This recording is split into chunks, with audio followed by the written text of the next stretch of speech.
Okay, so we are officially recording. Can everybody see the slideshow? Go ahead and drop a 1 in the chat if you can see the slideshow, and we will get started. Okay, wonderful.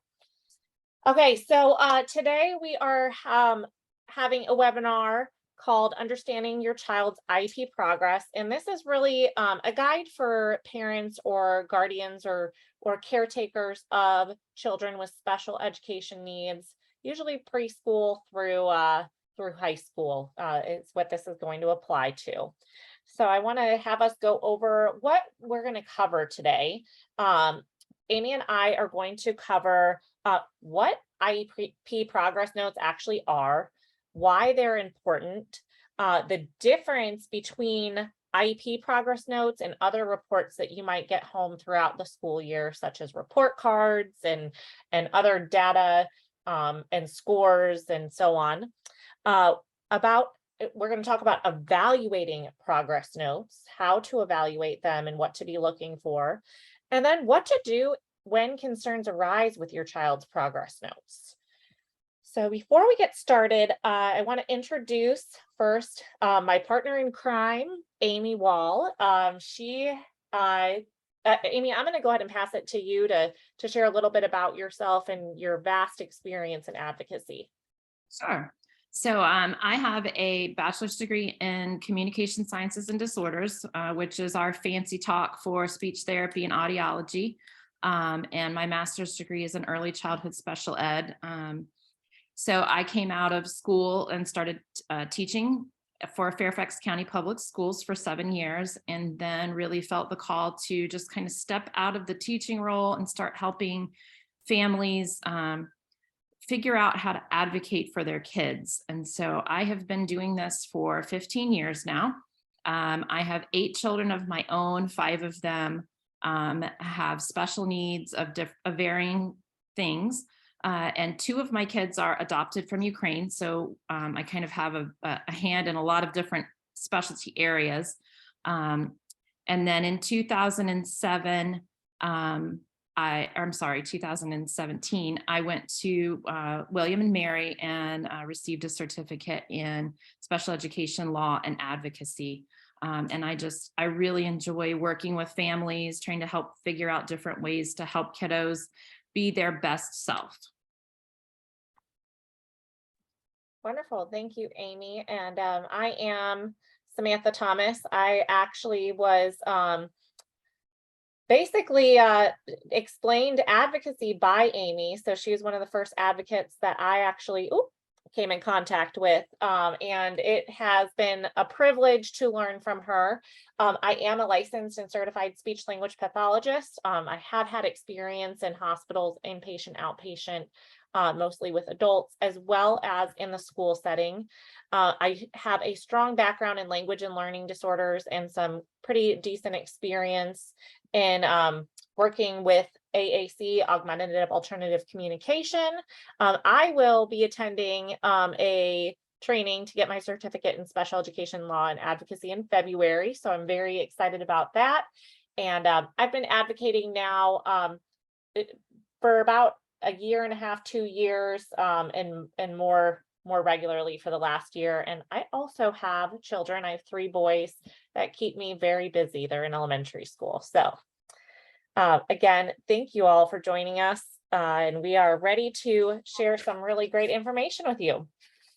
Now, again, before we start that, if you would like, we would love to know, you can post this in the comments here if you are on the live webinar, or if you are following us and commenting on the YouTube channel or the link or whatever you're rewatching on. Who are you? Are you a parent? Are you an educator? Are you a community member?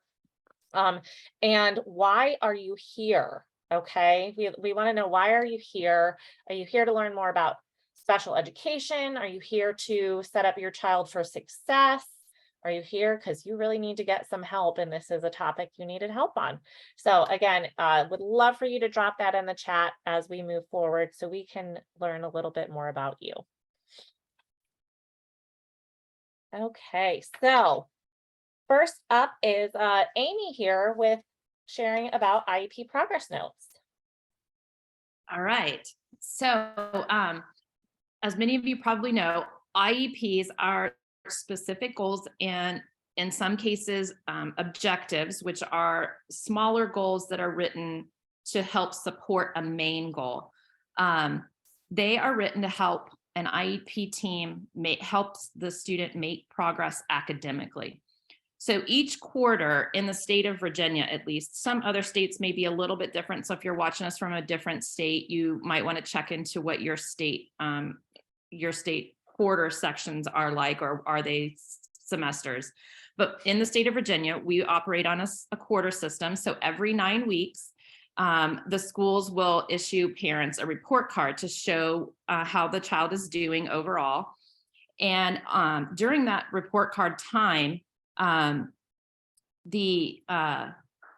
my computer is acting crazy. The IEP team is going to give you a progress report. So the progress notes will give you an idea or like a gauge of how your child is progressing on their goals, so that you kind of know what they're doing in class and how well they're doing as far as mastering those goals by the end of that year. We write an IEP for a full year long, and so we want to make sure that they are making marked progress towards making that goal by the end of the year. So the goals and objectives are marked in a specific way to tell you how your child is doing. And we're going to kind of get into those codes a little later. Okay. So the next part is talking about the importance of an IEP progress note.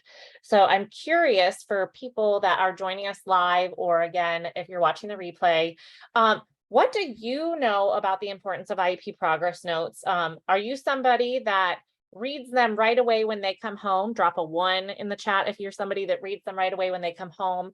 Drop a 2 in the chat if you kind of glance at them and just say, okay, we got the progress note today. And then drop a 3 in the chat if you're like, I don't even know when I got an IEP progress note last. And that's going to really kind of give us an idea of where everybody's at. And hopefully by the end of this, you will understand the importance of an IEP progress note. So when it comes to IEP progress reports, they are really something that you need to be paying attention to. They're a huge piece of information, and they're relating back to the goals, and goals are the heart of the IEP. They, in the progress notes, you're going to hear this analogy, are going to provide us with our health check of the current IEP and its effectiveness. So when you get in the IEP, there is a statement of special education and related services, and these are to be provided to enable your child to advance appropriately towards attaining their goals. So that's a requirement of the IEP, and so that's where these progress notes are super imperative. And like Amy said, you're going to get them incrementally throughout the school year, and in the state of Virginia, it's at least every 9 weeks. And if a progress report states that a student is not advancing appropriately, the report needs to include data for special education and related services that are or are not working for that student. So that's a really important piece of information for you guys to take away.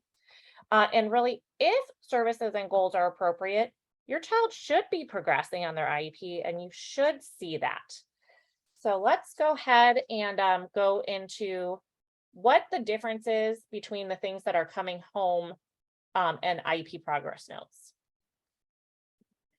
So we have multiple different things that are going to come home to you. And so sometimes it can be really confusing, like where did this information come from? What does it support?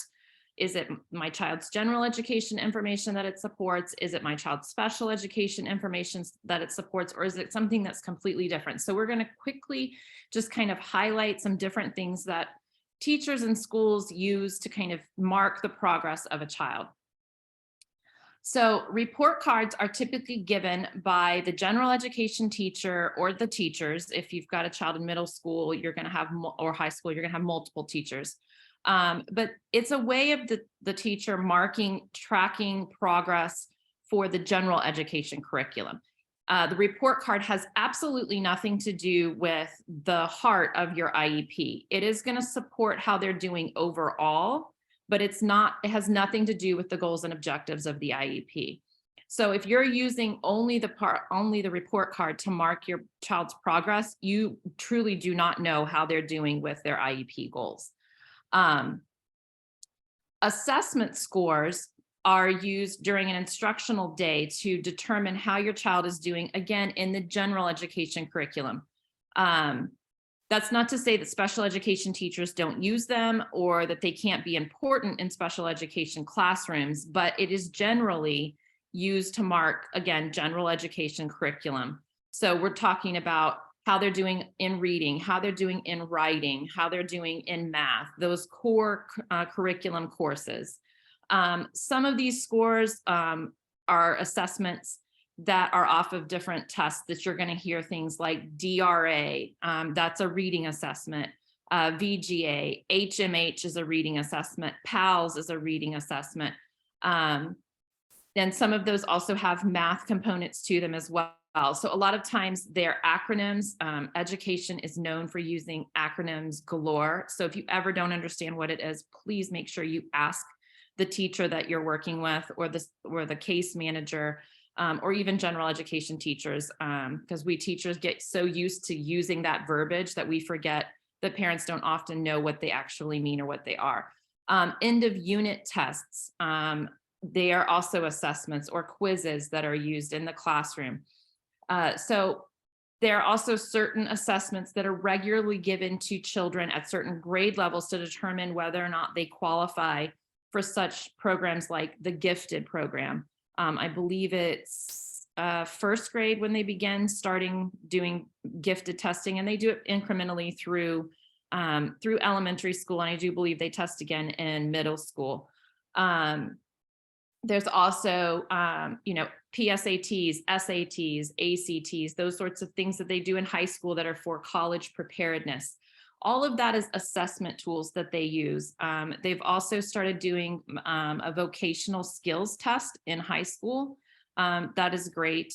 Just to kind of help kids pinpoint like, hey, what are my areas of interest? Where would I, what are things that I could look into for a career later on down the road? All of those things are given to all children throughout. They have nothing to do with your special education needs or the IEP directly. We do use the scores in a lot of the core curriculum areas like reading, math, and writing assessments to gauge where your child is currently standing at, and we can use it to direct the goals, but it is not assessment directly on the goals themselves and how the children are doing. SOL scores, these are tests that are given at the end of every year, beginning in the third grade. Not every grade level has, not every grade level takes every curriculum area. So like third grade does reading, math, and I believe writing. Fourth grade does Virginia studies. Fifth grade does science. So those sorts of things. So we don't hit every subject area every year, but there is an SOL test of some sort every year.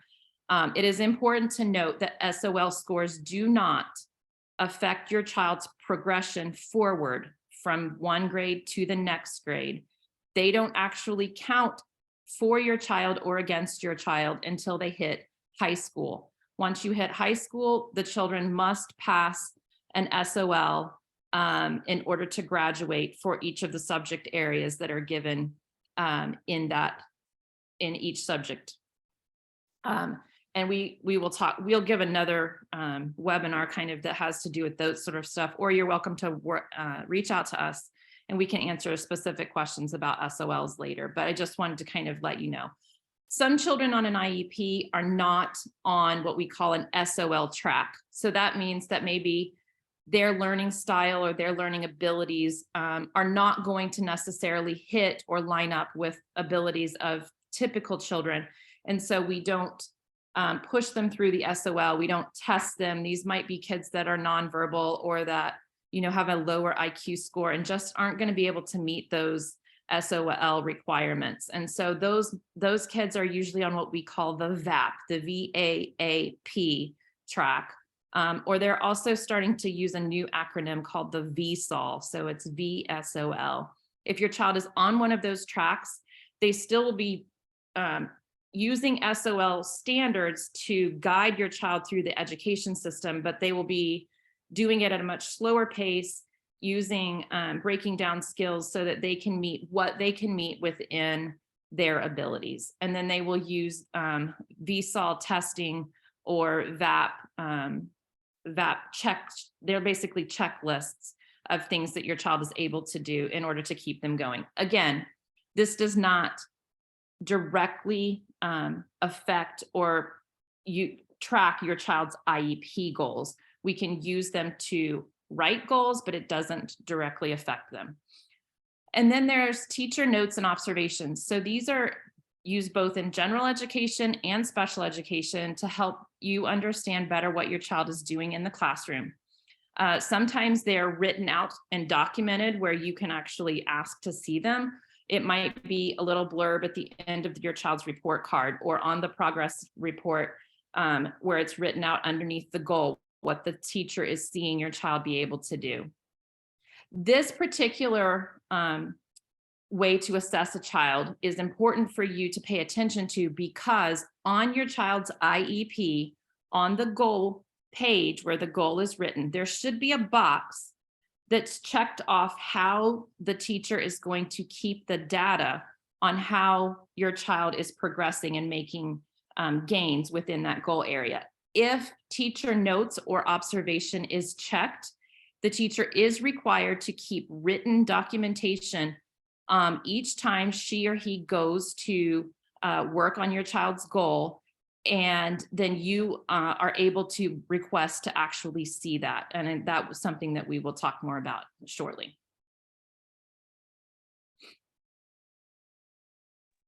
Okay, so the next part that we're going to go into is a little more specific to the components of the IEP progress note. Okay, so again, this is gonna vary what each component is actually labeled on your progress note by county or school division which you are in. However, every IEP progress note should, generally speaking, have the annual goal or goals will be listed on top. And this is the annual goal in all its glory, and it's used to make sure that the progress aligns directly with the goal, and it helps when reporting on it and you to see what the initial goal was. The next component you are going to see is the date of review. Now, most of these are the date of the report that the teacher or the service provider is just putting in. Some may be the end of the marking period. Some may be the date that it was actually written, but either way, you should have a date of the report and the review. You should also have several review dates over the course of an IEP. So if you do not, at least in Prince William County schools, if you do not have an amendment meeting, it will have all the dates for the review. Each time an amendment happens, it ends up resetting the date that shows up on that. So you might have to keep track of several progress notes. So that's something that you need to be aware of as a parent, that just the progress note, the newest progress note may not have the previous dates of review on there. So keep track of those, have a great organization system for keeping track of those, because they are super important. It will also have the status of the progress. Okay. And this is often just like a short coded piece on there. It may have something like IP or insufficient progress. It might have M, which is generally mastered this IEP goal. NI, which means that no instruction has been provided on this goal at this point.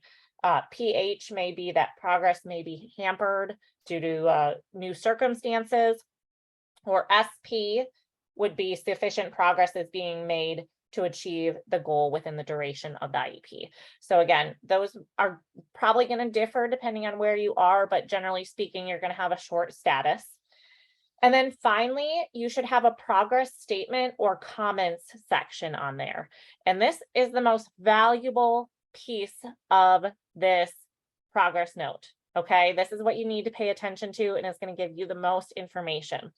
And this is where the true reporting comes into place and where you should see actual objective measurable data typed in. Okay, and that should align with what is written in the annual goal. You may also see that if your child has objectives, this is where they may put little blurbs on objectives in the goal. Sometimes they will report some anecdotal information that gives you a little more idea about why that measurable data looks the way it does or how much support your child needs.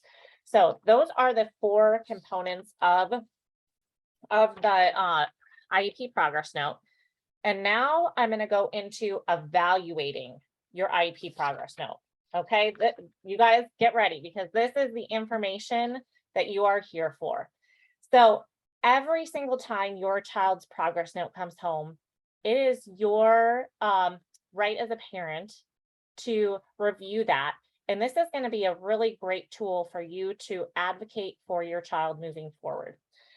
So here's what I would recommend you do when your child's IEP progress note comes home. First, understand your child's IEP goals and make sure that they are smart and targeting your child's unique needs. There are so many times that I have come across a client or a goal and I'm looking at it and it's not a SMART goal. It's not actually targeting that student's unique needs. It is very generic to something that's based in whatever grade level curriculum they're in. And while our goals need to be tied to the curriculum, it doesn't have to be exactly what's going on right then and there. It needs to be the skill that your child needs help with. So a SMART goal means specific. It needs to be specific to your child's unique needs. It needs to be measurable. You need to have criteria in there, accuracy, how many opportunities, lots of the numbers piece is what that is. Achievable. Okay, remember most goals are written for a year and really thinking about can that measure be achieved in that year by your child, and realistic. Again, is it realistic for your child, for the staff, wherever they're at to reach that level? And is it time bound or timely? So it has to have the date that they want your child to achieve that goal by. The next thing after you really review those goals and make sure that they're SMART goals, pull up the annual IEP or amendment with the goals listed. And this is important because it shows you how the goals are being measured within your child's IEP. Okay, so it might be observation, it might be tally, it might be through assessments or quizzes and tests. It might be a curriculum-based measure. So if your child has a reading goal, it might be something like Ames Web or using a DRA score and really understand how that goal is being measured so you can see where they're getting that data from. The next thing is you want to review each goal's measurable data and compare to the previous progress report. Okay, if you are just having an annual IEP written, then they probably will not have new data in there, or they're just going to include the baseline data. So that's important to note. If you've had the IEP for a couple months, or it's almost, halfway through, you should see objective data included in there, and you should be able to compare it to your previous progress report. Again, if there's been no amendments, you should see them all listed by date, and you'll see some examples here shortly. However, if there's been an amendment, you may have to go find that previous progress report or request it from your school. And then we want to evaluate if reasonable progress or meaningful progress has occurred in that reporting period.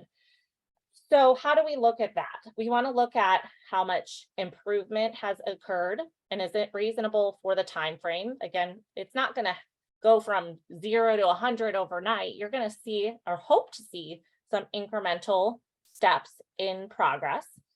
Are they on target? Is your child on target to achieve the goal in the duration of the IEP. And again, that's where that status piece will come into place. But I encourage you as parents to also look at that, because it can be a little bit subjective if you have somebody saying, oh yeah, they're on target. Those numbers are really what's going to tell us what's on target. That measurable data is going to tell us what's on target. And then if you're not seeing any of that objective data in there, then you can request data sheets to view. You can request additional data to support that goal at any point. You don't have to wait for the next progress reporting period or anything like that. You as a parent have parent rights and family rights to request that educational data. Okay, so are you guys ready to practice going through some IEP progress reports? These are actual IEP progress reports. I have removed all identifying information, but I think this is a very valuable exercise. So drop a 3 in the chat if you are excited to go through. And this is meant to be interactive for people on our live webinar. If you are able to, we would love to hear your feedback. Okay. So this first practice goal is, given a group of objects totaling, it's supposed to be totaling, but this is sometimes we have some grammatical errors, up to 20. The student will count the objects using one-to-one correspondence with an average of 80% accuracy by May 2022. So I want to know from the crowd here, from everybody that's listening, is this goal a SMART goal? Drop a 1 in the chat if it is a SMART goal. If it meets the criteria, drop a 2 in the chat if you don't think it's a SMART goal. 1 in the chat if you think it's SMART. Is it specific? Is it measurable? Is it achievable? Is it realistic? And is it time bound? And I know that some people are going to be probably popping some stuff in here, but this goal is a SMART goal. Okay, it may not be totally grammatically correct, and sometimes that happens. That's why we have lots of people that should be reading these IEPs, but it is SMART. It does have specific information, one-to-one correspondence. It talks about going up to 20. It is measurable, 80% accuracy. I would love to see on how many opportunities on there or how many trials to give some more specificity, but it does have measurability to it. For this particular student, I can't say if it was achievable or not, but again, it has a measure. And generally, if you're working towards 75, 80%, that's a pretty general attainability level if you're at the right target. And it is timely. So the next thing we're going to look at is if measurable data has been reported. So here you guys are going to see, look, there is the date of the reports. We do have several of them on this particular progress note, which is great. And you can also see the status of this. So that's the coded piece. And then each goal or each progress statement or comment has some information in here about accuracy. Okay. So I would say that yes, this goal or this progress report does have measurable data reported. And then finally, is the child making progress? So this is an interesting one, and this is what you may see in terms of your progress notes, and it's where you really need to look into what's being written, because some of this may have different criteria or it may be happening in a different setting. But this particular student started with 17% accuracy, jumped to 75% accuracy, and then decreased to 52% accuracy. So if you were just receiving this progress note, I would say at this point that this child is probably not making the progress that you want to be seeing, especially given that there was some regression here. Okay, so we're going to go on to another one. I have a few of these for us to go through. And again, I encourage you guys, if you can, drop in the chat. Go ahead and tell us if you think the goal is SMART, measurable, and if the child is making progress. So I'm going to walk you through this one. This is a reading goal. And it is given a reading passage on his instructional level. The student will read an average of 170 words per minute with 95% accuracy by September 2021. And so again, we have the 2 dates, we have our status, and you guys are going to see the example here where this was not introduced. Okay, now what I'm going to bring to your attention is, given that this was the date of when the goal was supposed to be mastered, I'm guessing that this particular IEP was introduced in September 2020. And the first progress report says that this goal was not introduced. So that is a red flag right there, because that potentially means that your child has not been receiving instruction in the goal that they're supposed to. That instruction should be occurring throughout the year. It's not optional. And that is a red flag that maybe the parents need to be asking some questions. Okay. And then the second one, which is that happened in February, provided information on measurability for all the criteria. So that's great to see, and we're happy to see with that. So from this goal, we can't really say, hey, the child did make progress from November to February, because we don't have any baseline data, but we can see that something is occurring and we have some information on where they are now. And then this is kind of going to go back to, is the child making enough progress? Are they making meaningful progress, or do we need to go back to the table and see if we need to change anything? So given that the goal in the next 5 months or so was to, 5 months in school year months, was to achieve 95% accuracy, and the student's only at 50%. And they want the student to be reading 121 words per minute, and the goal is 170 words per minute. I would say this child is probably not making reasonable progress at this time, and the parent should go back, or the IEP team should come back to the table and discuss what might need to be changed in the IEP. Okay, I want to know, I have 2 more examples of these, and I can continue to go through them, but I would like to know from the audience, is this helpful? Do you want to keep going with these? You can drop a 4 in the chat if it's helpful, drop a 5 in the chat if you're ready to move on. So I'll get some feedback here. Okay, 4, awesome. Okay, then I'm going to keep going if that's helpful for you. Okay, so this is a progress note from a different school division. So I wanted to put this in here to show you guys that this might vary. Okay, and this is for a communication goal, and it says by, and that would have been the date, given adult models and prompts, the student will show his or her understanding of simple verbs by pointing to pictures or finding the icons on his or her high-tech speech generating device with 70% accuracy on 3 out of 4 opportunities. Okay, so just so the people that are watching, a high-tech speech generating device as an AAC device helps a student talk that may be nonverbal or have limited speech. And so let's go ahead and go through our criteria here. What do you guys think? Is the goal SMART? Drop a yes or no in the chat if this is a SMART goal. Is there measurable data reported? Let's go to our box here. So we have 4 report dates. We have 4 statuses or mastery levels. So this one uses coding, okay?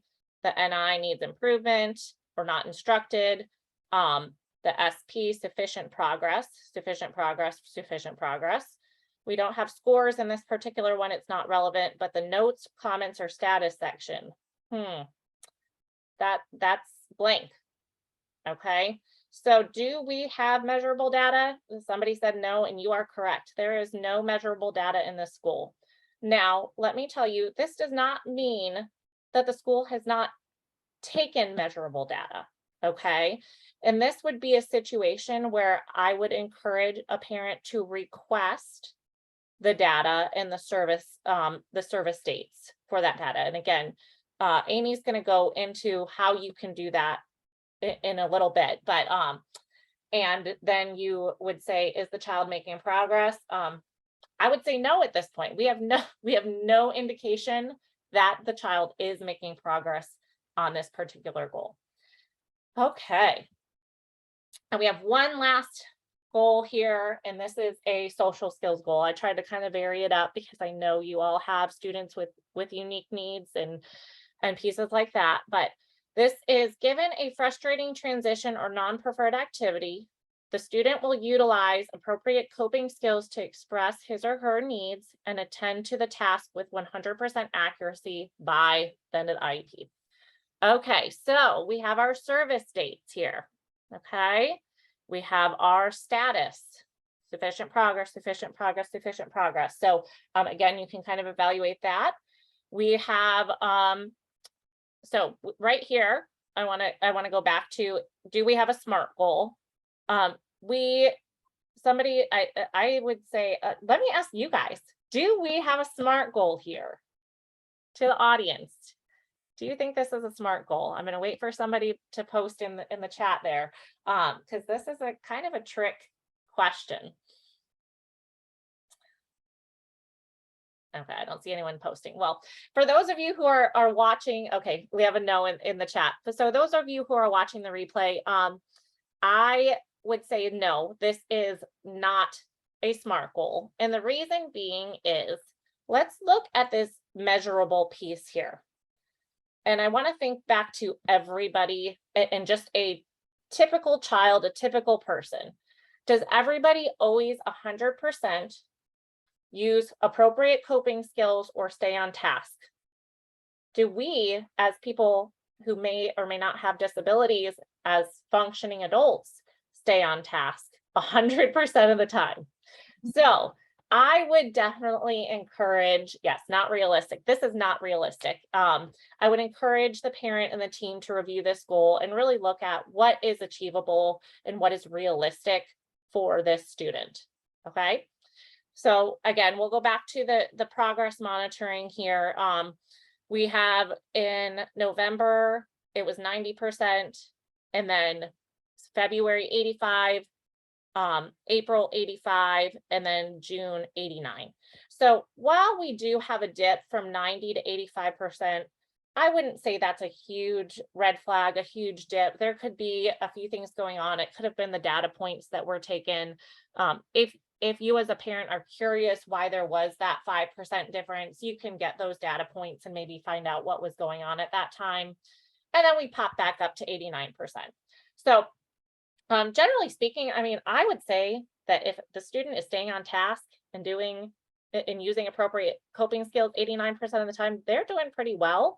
And we are probably emerging at a mastery level, and we may want to consider making the school either more challenging or deciding if the school is still appropriate or if there's another area that the team should be focusing on. So that wraps up our going through progress notes. And I hope that this piece helps you go take your own child's progress notes out and can evaluate them throughout that. So, oh, sorry, Amy, one more. I changed our flow a little bit. So when do you want to review the IEP? Like after you've gone through these progress notes and you've had time to review them, you as a parent, when do you want to go back and request that IEP review? You can call an IEP meeting at any time. You can request an IEP meeting at any time, but you typically will want to do it if you have a concern or you want to see a change in something on the IEP. So it may be time to request an IEP meeting if the goal that has been, hold on, let me take what my notes are.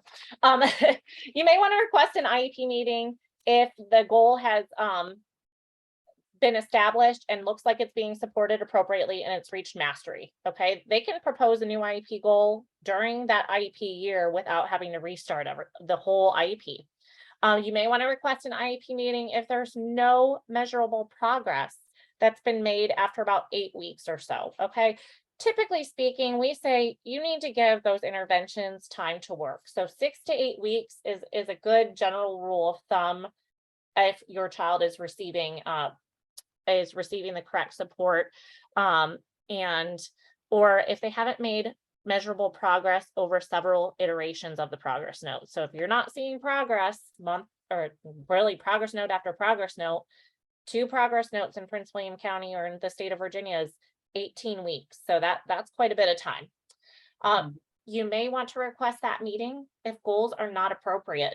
So if you're reading through your child's IEP goals right now and you're like, these are really not SMART goals and they're not targeting my child's unique needs, it is probably time to request an IEP meeting to review those.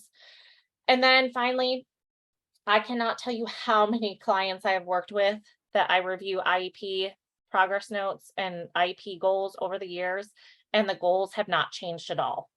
Unfortunately, I've seen way too many instances of, particularly within this last few years with the pandemic, where they're copy paste, might change a word here or there, but they haven't even changed the criteria or the measurability of it. So if you are somebody that has a child whose goals have not changed, you want to have a discussion with your child's IEP team, because one, you want to say, are they making progress in this?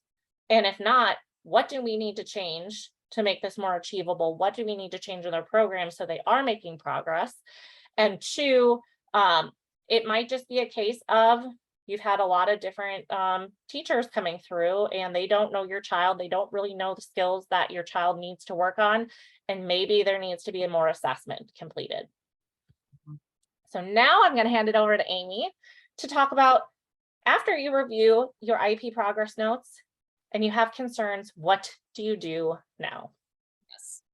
So we have often had times when clients have come in with concerns about progress. And so we thought it was really important to kind of help you guys understand what your rights are and what you can go and do in order to find more information out. So first of all, if you did not receive a progress note or a progress report around the same time as your child's report card, remember that's the end of every 9 weeks.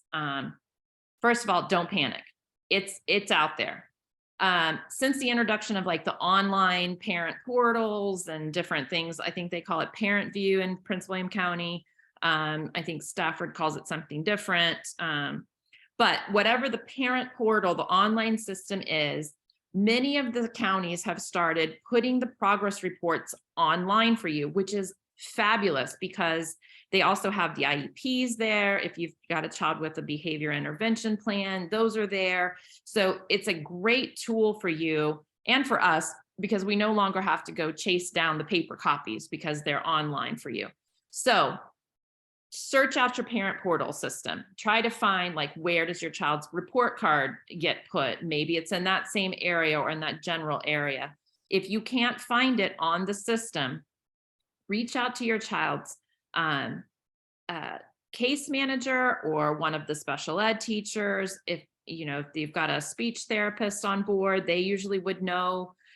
Ask some questions. You can even call the principal or the secretary and just say, I haven't had a copy of my child's progress report. Is there a place that you guys are now putting them online, and find out.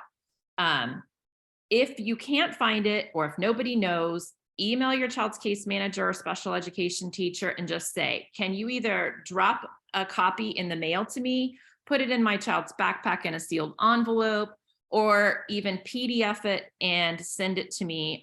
The online systems have this little button that makes it easy for the teacher to just PDF the report and then send it to you through Adobe, through your email.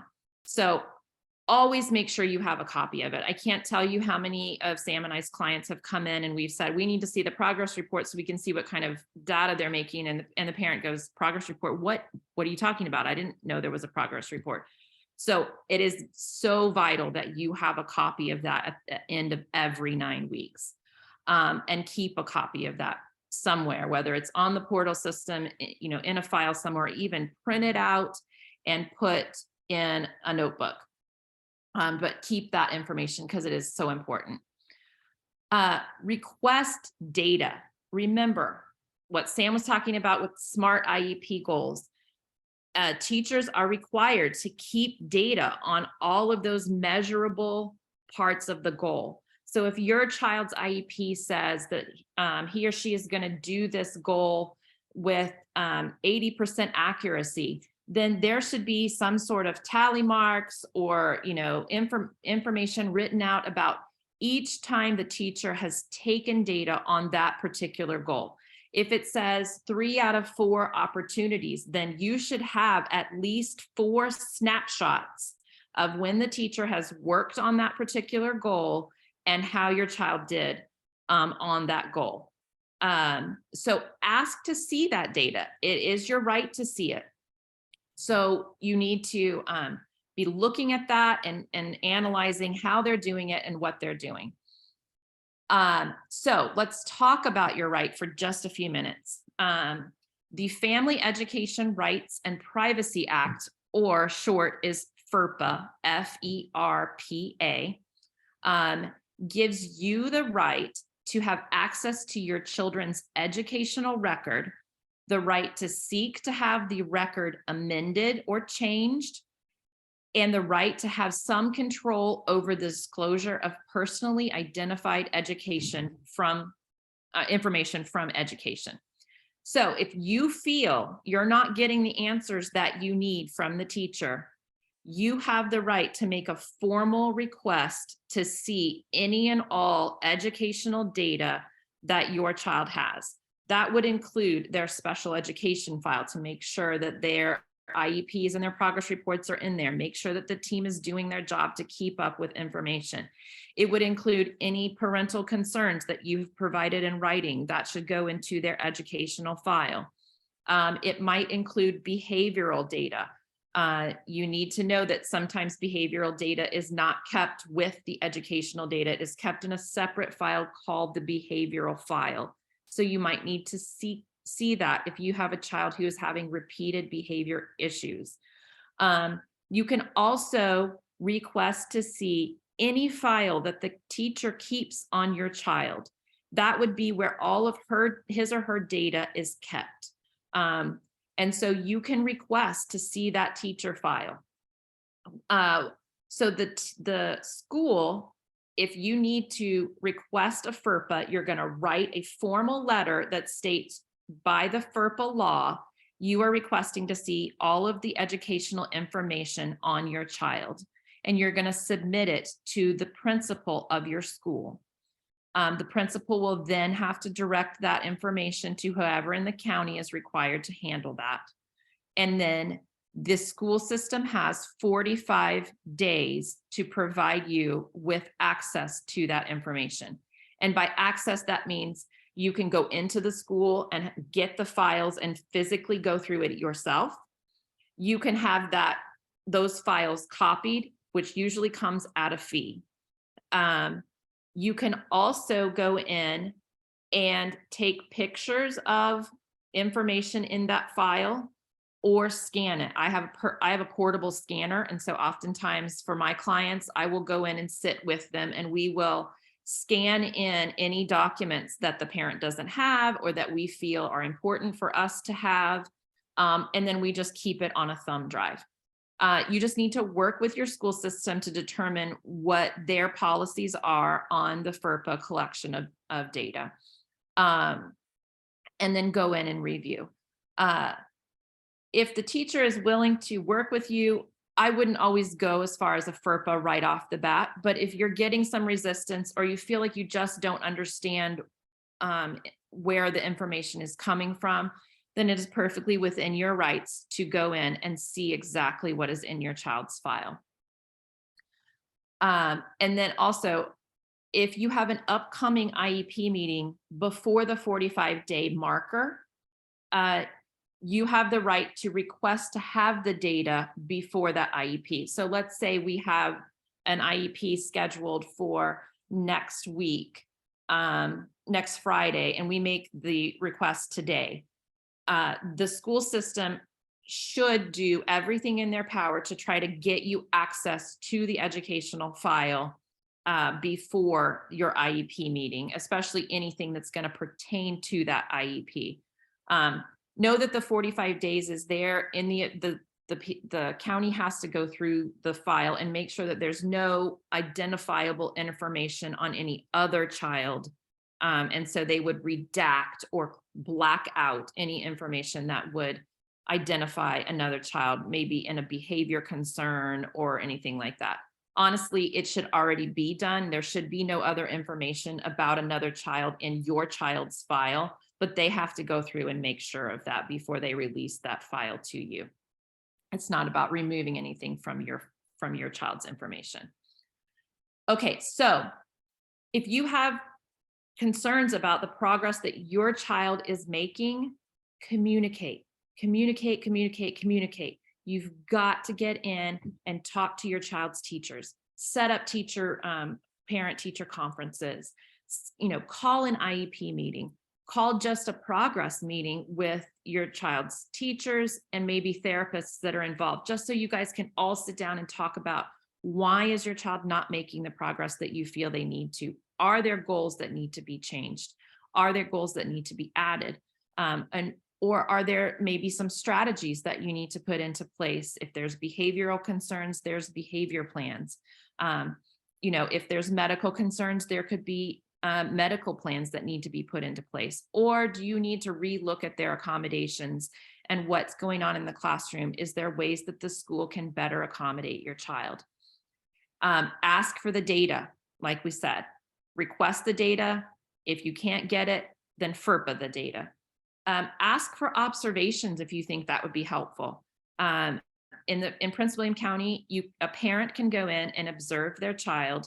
It's usually in a 30-minute block, and the principal is required to go with you, and then you are required to turn over any notes that you take to the principal.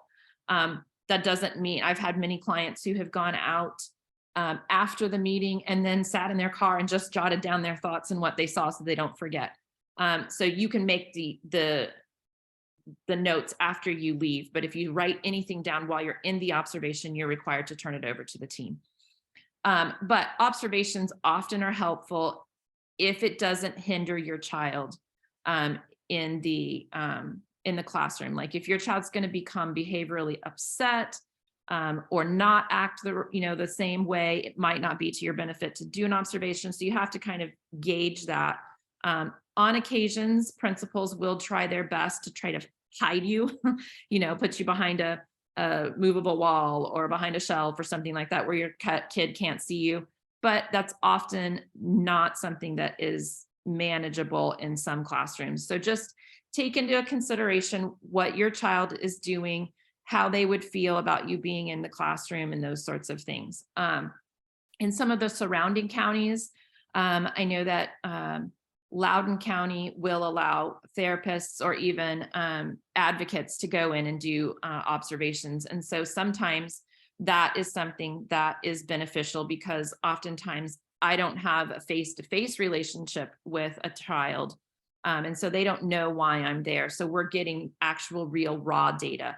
You can also request that the team do the same thing, maybe request that a psychologist go in and do an observation, or a behavior therapist or a specialist, within the county. If you're having behavioral issues, ask for one of the dyslexia specialists. Did you know that was a thing?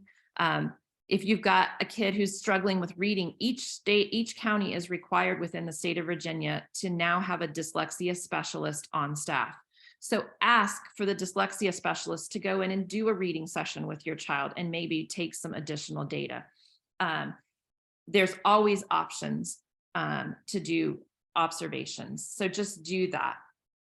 Ask to review your child's IEP and then have someone trusted to look at that, maybe an advocate.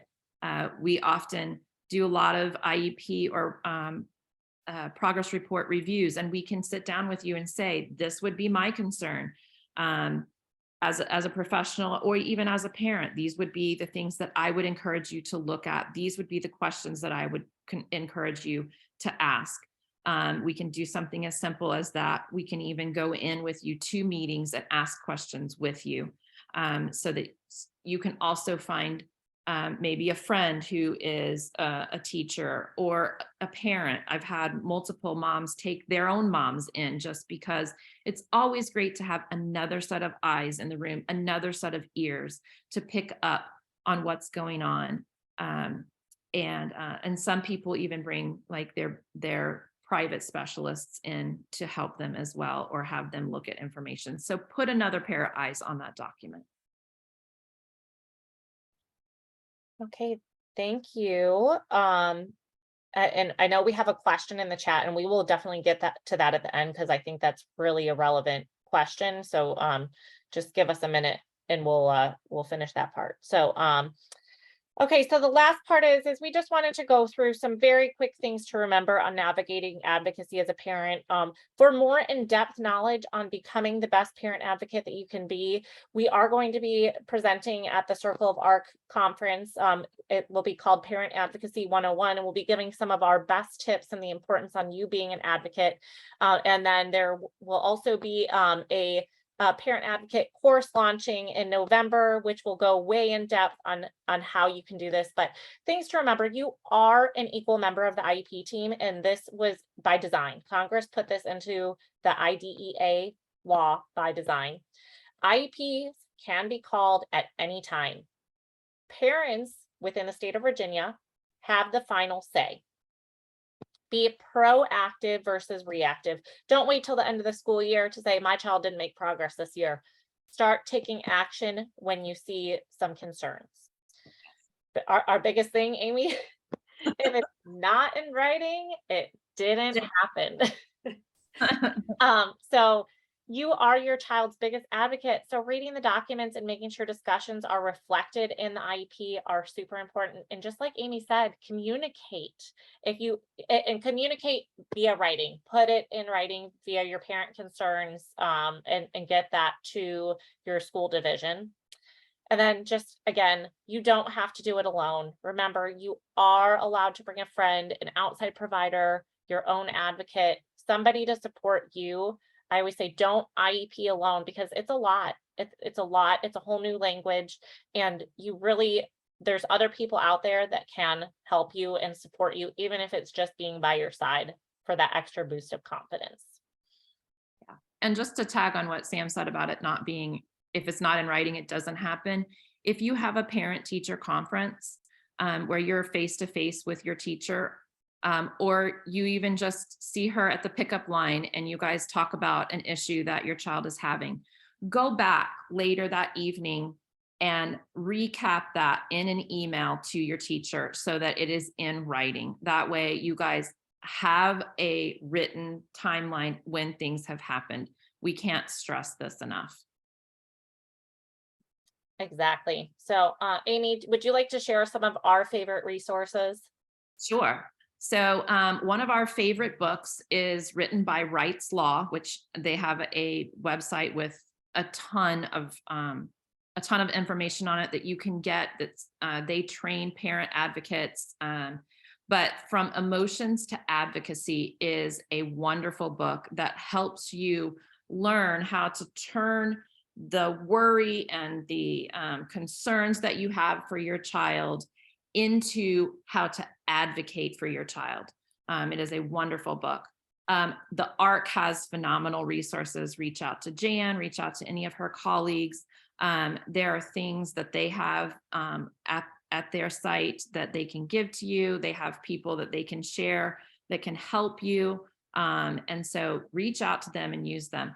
The Department of Special Education has a website that is phenomenal. The information on it is almost overwhelming, but you can go through it. You can learn things. You can find out things about your rights. You can find out things like the dyslexia specialists, different trainings that teachers are required to go through, different things like that. There's just so much information on their website, so use them.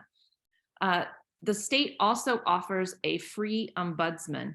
That is someone who will talk to you about your child's educational needs. They're kind of like a free advocate, and they can advise you when you might have an issue, when you might need to go a certain route, maybe with mediation, or They can advise you on whether or not goals are good. They can help you look at things.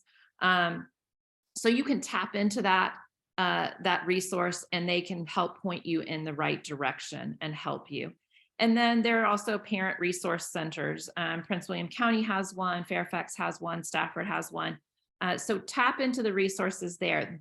They are a phenomenal group with lots of resources, from books about different disability areas, books about how you can be a better advocate. They often have trainings that you can attend, similar to the one we're doing today.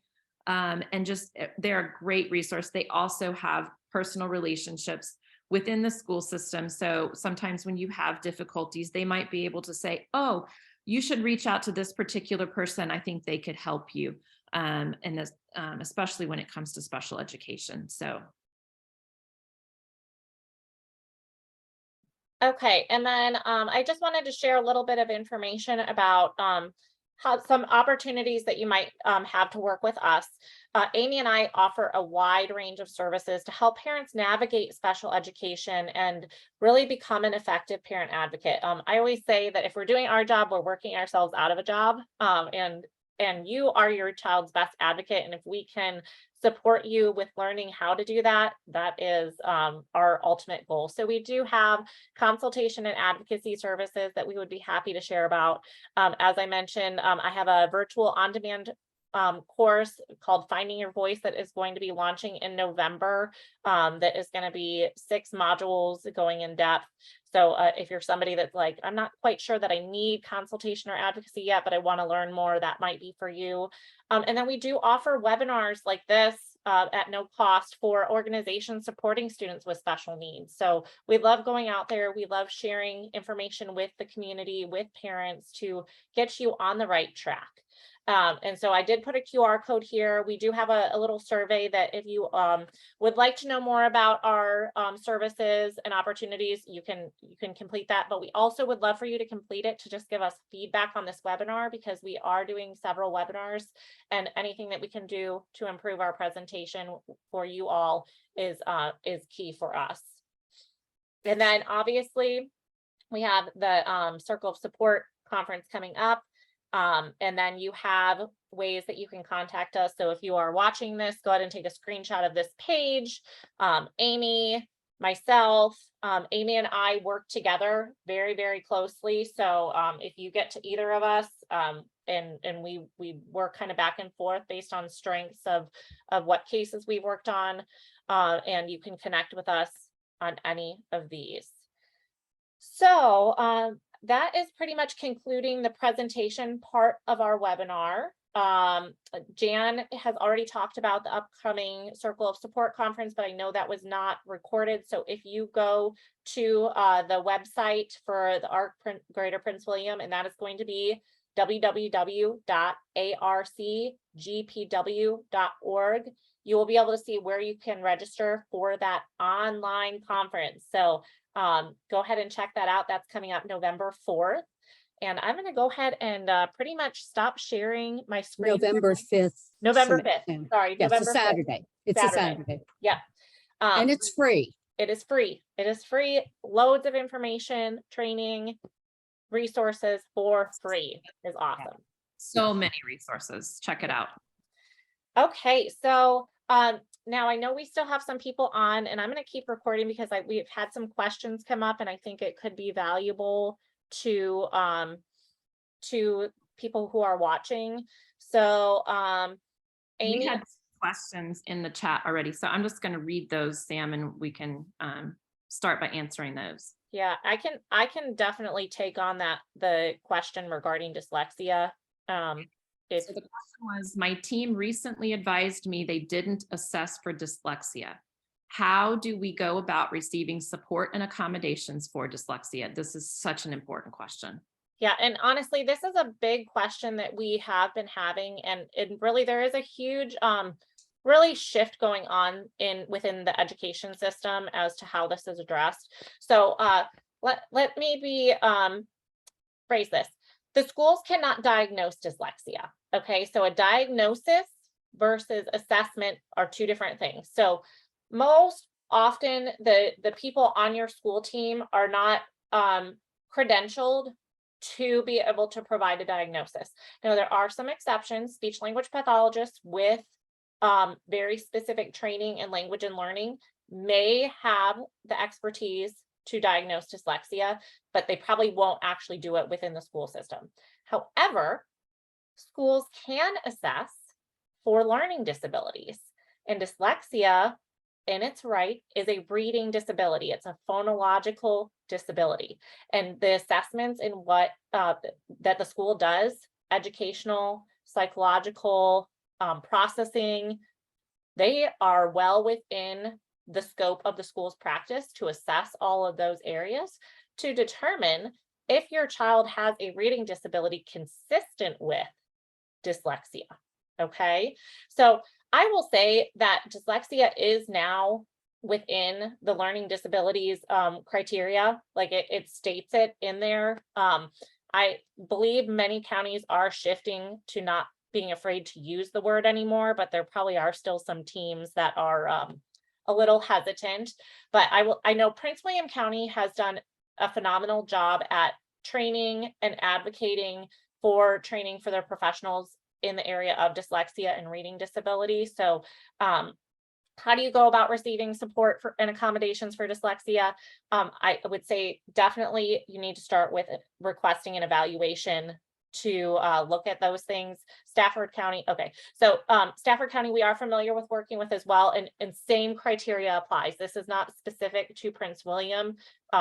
A reading disability is a reading disability. It falls under a specific learning disability, and they are they are more than capable of providing assessments and interpreting that data to determine if your child has a disability in the area of reading that requires specialized support. So first thing to answer your question, if you have not already, request an evaluation due to concerns in the area of reading.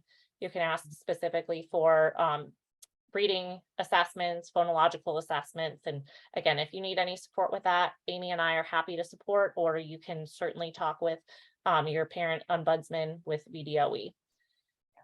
Okay. Yeah.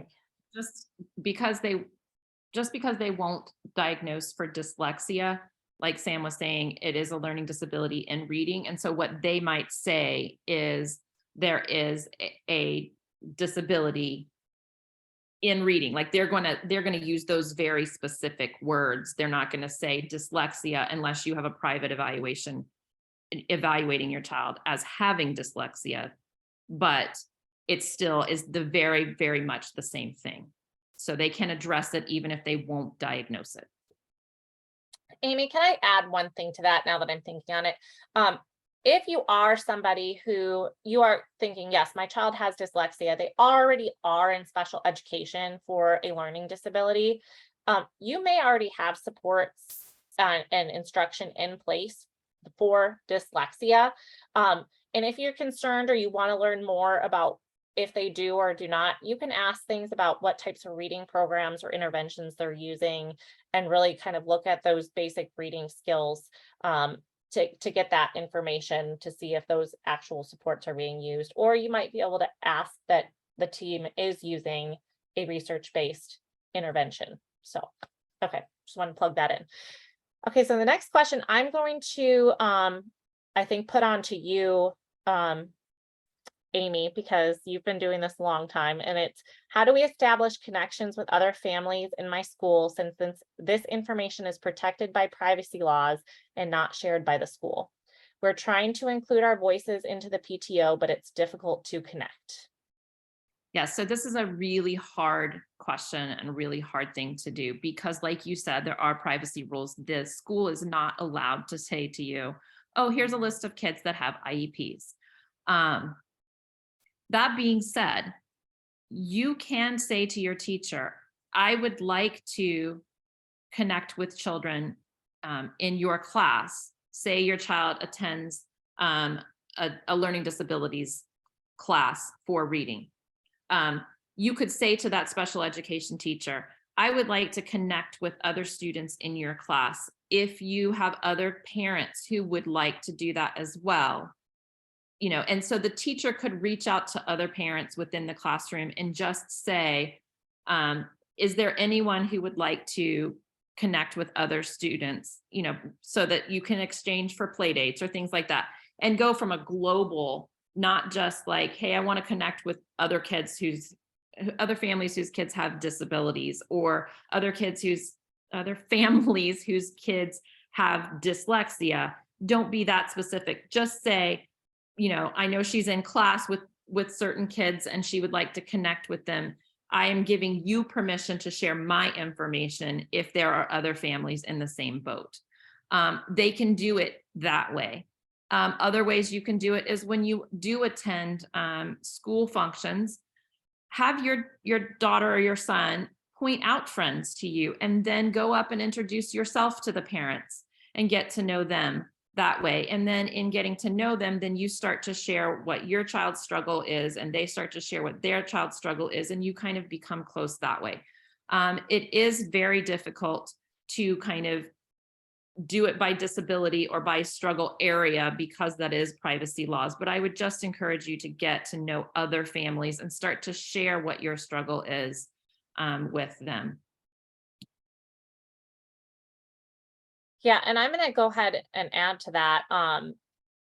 I would say that a lot of schools have parents that have started Facebook groups. There are Facebook groups in different communities in different counties for parents of children with disabilities.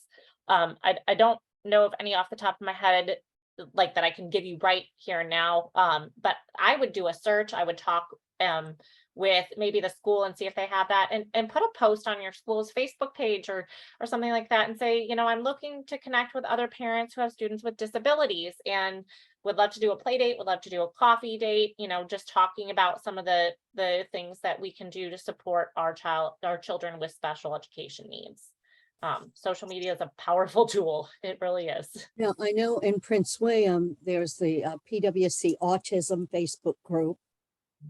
There's also a Prince William's Special Education PTA. So I don't know if Stafford has any of those, but we get a lot of people on the PWC Autism page, Facebook page, are from other counties. They say, hi, I'm in Stafford. Is there anyone here we can connect? Yes. So. And there's also statewide ones as well. I know particularly with dyslexia, there's the Decoding Dyslexia Yes. page. And so that's a national one, but there's also a Virginia Decoding Dyslexia Facebook page.